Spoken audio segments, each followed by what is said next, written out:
జాతీయ గ్రామీణ ఉపాధి పథకాన్ని కేంద్రం నీరుగార్చే ప్రయత్నం చేసేలా వీబీజీ రామ్జీని తీసుకురావడం జరిగిందని, పేదల పొట్ట కొట్టేలా కేంద్రం తీసుకున్న నిర్ణయంపై కేంద్ర ప్రభుత్వానికి తగిన గుణపాఠం తప్పదన్నారు ఎమ్మెల్యే గండ్ర సత్యనారాయణరావు.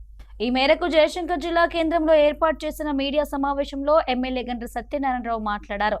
కేంద్రం తీరును వ్యతిరేకిస్తూనే మాజీ ఎమ్మెల్యే గండ్ర వెంకటరమణారెడ్డిపై ఫైర్ అయ్యారు ఎమ్మెల్యే గండ్ర.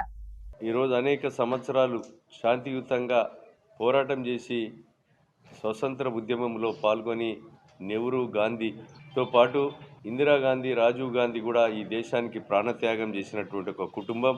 వారి కుటుంబ సభ్యురాలుగా సోనియా గాంధీ పెట్టినటువంటి స్కీమ్ను ప్రజల పొట్టగొట్టే విధంగా 100% కేంద్ర ప్రభుత్వం ఇచ్చేటువంటి నిధులను 40-60% పెట్టి 40% నిధులతో రాష్ట్ర ప్రభుత్వాలు జీతాలు ఇవ్వలేని పరిస్థితుల్లో కొన్ని రాష్ట్రాలున్నా, ఆర్థికంగా గత ప్రభుత్వాలు చేసిన అప్పులు కట్టలేని పరిస్థితి ఉన్నటువంటి పరిస్థితులలో ఈ 100 రోజుల పనికి 40% ఎట్టాగు పెట్టరు. ఈ స్కీము ఫెయిల్ అవుతుంది, రద్దు చేయాలనే ఒక దృఢ సంకల్పంతో మరి మోడీ ఒక నిరంకుశ వైఖరి, అమిత్ షా లాంటి వ్యక్తులు ఈ స్కీమును నీరుగార్చే పరిస్థితి చేసి జీరామ్జీ చట్టాన్ని తీసుకురావడం జరిగింది. దీన్ని పూర్తిగా ప్రజలు దీన్ని గమనిస్తున్నారు. నీ పాపం పండింది, నువ్వు అధికారాన్ని ఉపయోగించి ఉక్కుపాదం మోపి పేదల పొట్టగొడితే ప్రజల చేతిలో నీకు శిక్ష తప్పదని సందర్భంగా కాంగ్రెస్ పార్టీ హెచ్చరిస్తుంది. దీన్ని తిరిగి ఆత్మవిమర్శ చేసుకొని ఎన్ఆర్జీఎస్ పథకాన్ని గాంధీ తాత ఏదైతే ఈ దేశం కొరకు శాంతియుతంగా పోరాడి మహాత్మా గాంధీ జాతీయ ఉపాధి హామీ పథకం ఏదైతే స్కీమ్ పేరు పెట్టారో ఆ పథకాన్ని పునరుద్ధరించాలని కాంగ్రెస్ పార్టీ డిమాండ్ చేస్తుంది. ఒకవేళ నువ్వు పునరుద్ధరణ చేయకపోతే ప్రజలందరి చేతిలో నీ శిక్ష తప్పదని కూడా రాజకీయంగా నీకు సమాధి కూడా పెడతారని సందర్భంగా నేను తెలియజేస్తున్నాను. ఈరోజు మేము ఎన్నికల ముందు కానీ నేను కానీ మా పార్టీ కానీ బైపాస్ రోడ్డు గురించి చెప్పలేదు. ఈరోజు మేము ఎన్నికైన తర్వాత ముఖ్యమంత్రి రేవంత్ రెడ్డి గారితో ఢిల్లీకి ఉత్తరము గడ్కరీకి రాయించి మా కోమటిరెడ్డి గారితో ముఖ్యమంత్రి గారితో ఢిల్లీకి పోయి ఇక్కడ భూపాలపల్లిలో జరుగుతున్నటువంటి యాక్సిడెంట్లు కూడా వరంగల్ కమిషనర్ గారితో, అదేవిధంగా భూపాలపల్లి జయశంకర్ జిల్లా ఎస్పీతో ఎన్ని యాక్సిడెంట్లు అయినాయో రిపోర్ట్ తీసుకొని డీటెయిల్ రిపోర్ట్తో ప్రధానమంత్రి గడ్కరీకి వివరించి ఈరోజు ఆ విషయాలన్నీ కూడా ముఖ్యమంత్రితో ఉత్తరాలు రాయించి బైపాస్ రోడ్డు 500 కోట్ల రూపాయల మంజూరు తీసుకొచ్చాం. దాని డీటెయిల్ ప్రాజెక్ట్ రిపోర్ట్ కూడా టెండర్ పిలిచారు, ఏజెన్సీ కూడా ఫిక్స్ అయింది.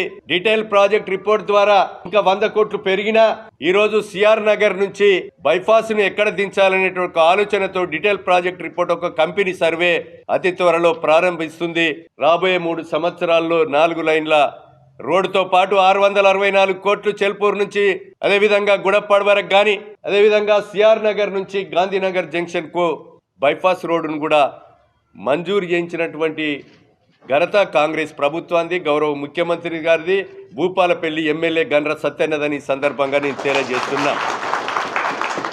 నీకు దమ్ముంటే ఒక ల్యాండ్ ఎక్విజిషన్ జరగలే, DPR report, detail project report లేదు, ఎలాంటి లేకుండా మొత్తం నిర్వీర్యం చేసి మిగులు రాష్ట్రాన్ని 8 లక్షల కోట్ల అప్పు చేసి నువ్వు నీ యొక్క బినామీలు పేద ప్రజల పొట్టగొట్టి అవినీతికి మయమైపోయి ఈరోజు దోపిడీ చేసి మా కార్యకర్తల మీద పోలీసులతో కేసులు పెట్టిస్తున్నారని ఈరోజు దొంగే దొంగ అన్నట్టుగా భుజాలు దర్చుకొని ఈరోజు విమర్శలు చేస్తున్నారు.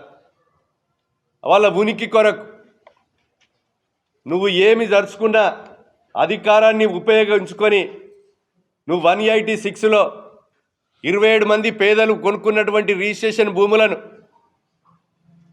దొంగ నంబర్ చూయించి నీ అధికారంతో సర్వే రిపోర్ట్లు కానీ మున్సిపల్ పర్మిషన్లు తీసుకొని నాలా పర్మిషన్ తీసుకొని భూములు కొనుక్కున్న పేదలు మూక మీదకి వస్తే ఎస్సీ ఎస్టీ కేసులు పెట్టించి జైలుకు పంపించి ఈరోజు భూములు ఆక్రమించుకున్నటువంటి చరిత్ర ఎవరిదో అని ఒక్కసారి ఆలోచన చేయాలి. మన భూపాలపల్లి హాస్పిటల్ ఉంది. ఈరోజు భూపాలపల్లి హాస్పిటల్ పరిస్థితి చూస్తే గతంలో 50 మంది ఆడబిడ్డలు డెలివరీ అయ్యేది నెలకు. ఈరోజు 500 నుంచి 800 మందికి డెలివరీని తీసుకొచ్చాం. నీ రక్త పరీక్ష, మూత్ర పరీక్ష ఉంటే 160 రకాల టెస్టులు చేసేటువంటి యంత్రాలను తీసుకొచ్చాం. వెంటిలేటర్లను తెచ్చాం 48 లక్షలతో, 3,40,00,000 పెట్టి సిటీ స్కానింగ్ మిషన్ కూడా పెట్టి ప్రారంభించి నడిపిస్తుంటే ఆడికి పోయి ఎన్నెళ్ళు ఉంటుంది ఈ మిషన్ అని చెప్పి షో చేస్తారు. ఈరోజు హెచ్డిఎఫ్సి సహకారంతో 11 కోట్ల రూపాయలతో ఎంఆర్ఐ మిషన్ కూడా తేబోతున్నాం. సింగరేణి హాస్పిటల్లో కూడా అదేవిధంగా ఈరోజు సిటీ స్కానింగ్ కూడా ప్రారంభించాం.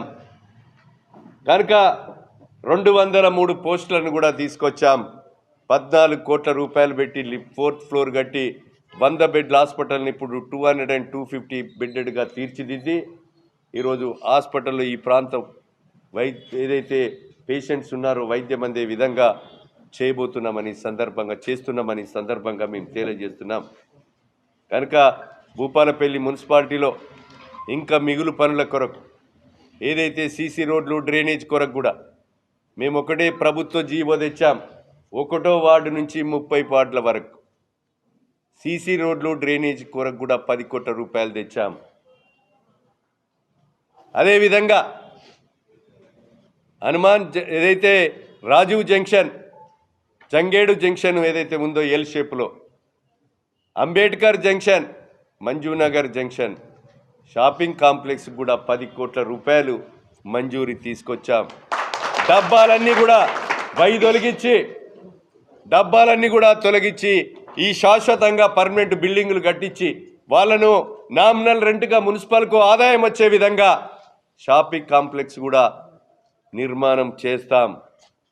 నేను చెప్పిన పని ఏ ఒక్కటి కాకుండా 2028లో పోటీ చేయనని కూడా ఛాలెంజ్ చేస్తున్నాం. దమ్ముంటే సవాల్కు సిద్ధంగా. కనుక ఊసరవెల్లి మాటలు మాట్లాడితే ప్రజలు గుణపాఠం చెప్తారు. ప్రజలు అంతిమ నిర్ణీతలు. కనుక దీన్ని దృష్టిలో పెట్టుకోవాల్సిందిగా కోరుతున్నాం.